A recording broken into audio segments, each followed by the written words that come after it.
ذكرى إحياء الزعيم بورقيبة، ذكرى وفاة الزعيم بورقيبة واللي تحكاه وإعادة كتابة التاريخ والكلام على الصراع البورقيبي اليوسفي، نسمع رأيك فيه أستاذ قاسم.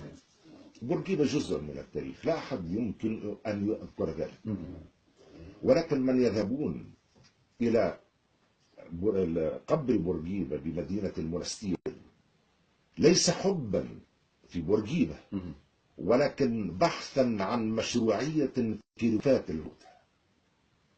كثيرون من كانوا معارضين له اليوم يقرؤون الفاتحة، إن كانوا صادقين يمكن أن يقرأوا الفاتحة من أي مكان، ولكن هم يبحثون عن مشروعية سياسية من رفات الرئيس تحبيب بورقيبة.